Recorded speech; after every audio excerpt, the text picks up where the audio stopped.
आज़ादी के समय देश में दो बड़े दलित नेता थे। एक डॉक्टर भीमराव अंबेडकर और दूसरे जोगेंद्र नाथ मंडल। इन दोनों ही दलित नेताओं का दुर्भाग्य रहा कि इतिहास ने इन्हें अपने तरीके से भुनाया और लोगों ने अपने अपने तरीके से इन दोनों का इस्तेमाल किया। डॉक्टर अंबेडकर ने हमेशा मुस्लिम कट्टरता, मुसलमानों की कुरीतियों, मोहम्मद अली जिन्ना और पाकिस्तान के निर्माण का विरोध किया। लेकिन हमारे मक्कार दलित और मुस्लिम नेताओं ने डॉक्टर अंबेडकर की छवि एक मुस्लिम परस्त नेता की बना दी। जो दलित और मुस्लिम नेता डॉक्टर अंबेडकर का नाम लेते नहीं थकते, उन नेताओं के लिए जोगेंद्र नाथ मंडल का नाम किसी भूत से कम नहीं है। अपने इसी डर के कारण जोगेंद्र नाथ मंडल का नाम उन लोगों ने इतिहास से ही मिटा दिया। मीडिया और लेखन के साथ साथ गूगल जैसे सर्च इंजनों तक से मंडल बाबू का नाम लगभग गायब है। जोगेंद्र नाथ मंडल आज़ादी से पहले दलितों के सबसे बड़े नेता थे।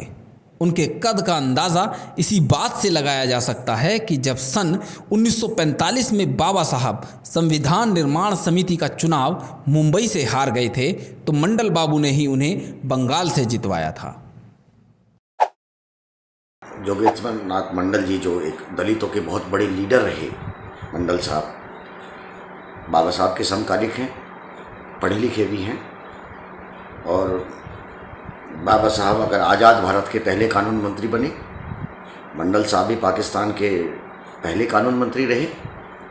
दलितों की जो स्थिति है वो आज़ाद भारत से पहले और आज़ादी के बाद में उनके जीवन में कोई बहुत बड़ा मूलभूत परिवर्तन नहीं आया। अगर आप उसको आबादी के हिसाब से देखें, तमाम ऐसा नहीं है, वो बीजेपी का एक राजनीतिक आरोप हो सकता है। देश आगे बढ़ा है नेचुरली, उसकी जो आबादी है, उनकी जो सुख सुविधाएं हैं, उनमें जो भी बढ़ सकता था वो बढ़ा है, ऐसा इसमें कहीं कोई दो राय नहीं है। लेकिन सवाल ये है कि अगर उस आबादी की तुलना में आप दलितों की प्रोग्रेस निकालोगे, तो दलितों के अंदर जो प्रोग्रेस है या उनकी जो उन्नति के जो साधन है या उनकी उन्नति के जो अवसर है, वो बनिस्पत और आबादी के उनके सामने अपॉर्चुनिटी थोड़ी कम है, उनकी प्रोग्रेस का जो रेशियो है वो थोड़ा कम है। अब सवाल है कि इतने बड़े दलित नेता का नाम इतिहास से क्यों गायब है? क्यों मंडल बाबू के नाम से दलित और मुस्लिम नेताओं की सिट्टी पिट्टी गुम हो जाती है? दरअसल दलितों को बरगलाकर उन्हें हिंदू धर्म से विमुख करने की कोशिशें आज़ादी के समय से ही हो रही हैं। जय भीम जय मीम का नारा लगाने वालों के मुंह पर जोगेंद्र नाथ मंडल नाम का एक करारा तमाचा है। इसलिए मंडल बाबू के नाम से ही दलित और मुस्लिमों का नापाक गठबंधन करने की फिराक में रहने वाले नेताओं की बोलती बंद हो जाती है। अब समझते हैं मंडल बाबू की कहानी। आज़ादी से पहले ही शेड्यूल्ड कास्ट फेडरेशन के जोगेंद्र नाथ मंडल और मुस्लिम लीग के मोहम्मद अली जिन्ना के बीच एक समझौता हुआ कि आज़ादी के बाद दलित और मुस्लिम मिलकर एक अलग राष्ट्र बनाएंगे, जिसका नाम होगा पाकिस्तान। डॉक्टर अंबेडकर इस दलित मुस्लिम गठबंधन के खिलाफ थे।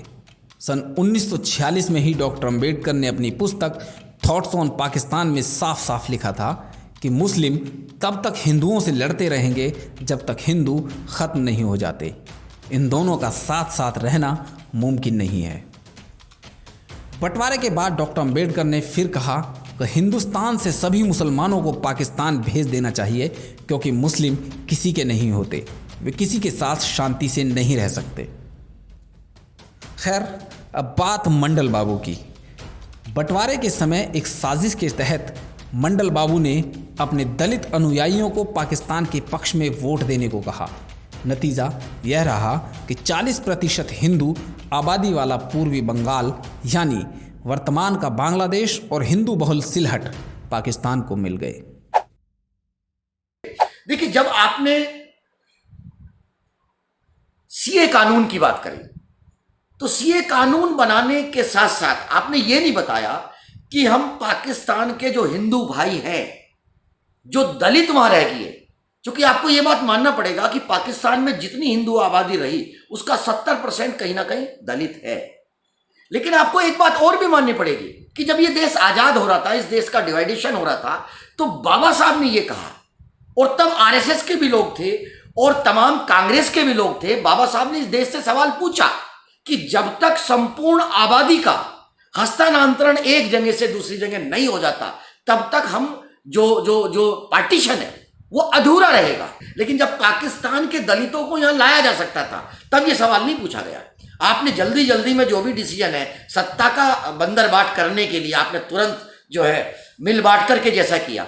अब ये सवाल है, ये सवाल मैं इसलिए उठा रहा हूं कि अगर आप जोगेंद्रनाथ मंडल जी के ऊपर चर्चा करना चाहते हैं तो ये सवाल आपको पता होना चाहिए। देखिए, मुझे ये नहीं मालूम कि जोगेंद्रनाथ मंडल जी वहां क्यों गए। अलग अलग लोगों के अलग विचार हैं। कुछ लोग कहते हैं कि वो कहीं ना कहीं उनका एक मुस्लिम प्रेम रहा, जिसमें जिन्ना साहब के मतलब उनके संबंध बहुत अच्छे रहे, और उन्होंने जब उनको यहाँ बसने का मौका मिल सकता था वो फिर पाकिस्तान क्यों गए। क्योंकि मंडल साहब, ये भी सच है कि जब बाबा साहब को उनको हरा दिया गया, और उस समय तो कांग्रेस के ऊपर ही आरोप है, कांग्रेस ने निश्चित रूप से उनको हराया, लेकिन उनको वहां लेकर के आने वाले, संविधान सभा की तरफ को लेकर के आने वाले उस व्यवस्था से जो बाबा साहब को राजनीतिक रूप से पीछे की ओर किया गया, यही मंडल साहब थे जो पश्चिम बंगाल से बाबा साहब को जिता करके लाए। शायद हो सकता है कि मंडल साहब की एक कैलकुलेशन थोड़ी गलती होगी और बाबा साहब उस कैलकुलेशन में कहीं ना कहीं परफेक्ट रहे हों। कि देखिए, दलितों के दुखों का कारण धर्म, वो आपको धार्मिक नजर आता है, लेकिन दलितों के जो एक्चुअल जो उनके उत्पीड़न का जो कारण है वो धर्म ना हो करके कहीं ना कहीं जाति है। और भारतीय प्रायद्वीप में अगर आप देखेंगे कि दलितों ने अगर धार्मिक परिवर्तन भी किया है तो इस देश में बड़ा एक अजीब सा गणित है कि यहाँ धर्म तो परिवर्तित हो सकता है, लेकिन भारतीय जो महाद्वीप है इसके अंदर जाति परिवर्तन का कोई अधिकार नहीं है। कि अगर आप धर्म जिस जाति में आप एक धर्म में है, दूसरा जिस धर्म में आप जाएंगे वहां भी जाति जुकित हो जाएगी। शायद जोगेंद्रनाथ मंडल जी से ये गलती हुई कि पाकिस्तान चूंकि वहां मुस्लिम आबादी थी, लेकिन दुर्भाग्य ये है कि जो भारतीय जो मुस्लिम जो धर्म है उसके अंदर भी जातियां हैं। बाकी पूरी दुनिया में अगर आप मुस्लिम धर्म को देखेंगे तो वह जाति नहीं है, लेकिन ये उसका भारतीय संस्करण है कि भारतीय संस्करण में मुस्लिम के अंदर भी बहुत सारी जातियां हैं, और जहां जहां जाति होंगी और जिस धर्म के अंदर जाति होंगी वहां दलितों का शोषण होगा ही होगा। बंटवारे के समय जोगेंद्रनाथ मंडल लाखों दलितों के साथ पाकिस्तान चले गए और वहां के पहले कानून मंत्री बने। पाकिस्तान का राष्ट्रपति बनते ही जिन्ना के सुर बदल गए। पाकिस्तान में हिंदुओं, विशेषकर दलितों पर अत्याचार का सिलसिला शुरू हो गया। हिंदुओं का जबरन धर्मांतरण कराया गया और जिसने भी इस धर्मांतरण का विरोध किया उसे काट कर फेंक दिया गया।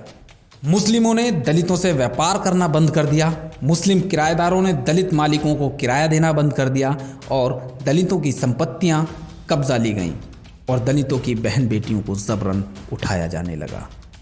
पाकिस्तान में दलितों की इस हालत से जोगेंद्रनाथ मंडल बहुत कसमसाए, लेकिन चूंकि जिन्ना और पाकिस्तान के लिए उनकी अहमियत समाप्त हो चुकी थी, सो मंडल बाबू को दूध की मक्खी की तरह निकाल कर फेंक दिया गया। पाकिस्तान में दलितों की इस स्थिति की भविष्यवाणी डॉक्टर अंबेडकर ने अपनी पुस्तक पाकिस्तान और भारत का विभाजन में पहले ही कर दी थी। इस पुस्तक के पृष्ठ संख्या 304 पर डॉक्टर अंबेडकर ने लिखा है कि मुसलमानों के लिए हिंदू काफिर हैं और एक काफिर को मुसलमान कभी सहन नहीं कर सकते। लुटे पिटे मंडल बाबू भारत वापस आ गए और अवसाद में आकर गुमनामी की मौत मर गए। मंडल बाबू ने अपने इस्तीफे में लिखा था कि 20 जनवरी 1950 के एक दिन में ही पाकिस्तान में 10,000 से अधिक दलितों का कत्लेआम किया गया। चूंकि मुसलमान किसी गैर मुस्लिम को न राजनीति में हिस्सेदारी दे सकते हैं और न अपने समाज में उन्हें अपना सकते हैं, इसलिए दलित मुस्लिम गठजोड़ एक छलावा मात्र है। इस नापाक गठजोड़ की पैरवी करने वाले दलित नेताओं को तो इससे कुछ मिलने से रहा, लेकिन इस गठजोड़ की हिमायत करके वो भोले भाले दलितों की छवि ज़रूर खराब कर रहे हैं। हिंदुस्तान का दलित असली हिंदू है जो कभी औरंगजेब की तलवार के सामने भी नहीं झुका, इसलिए दलितों को किसी के बहकावे में आने की आवश्यकता नहीं है। दलितों को चाहिए कि जब भी कोई मूर्ख हिंदू दलित मुस्लिम एकता की बात करे तो उसका भूत उतारने के लिए वे उस जोगेंद्रनाथ मंडल नाम की बंगाली चप्पल सुंघा दें। जय भीम, जय भारत, जय सनातन धर्म।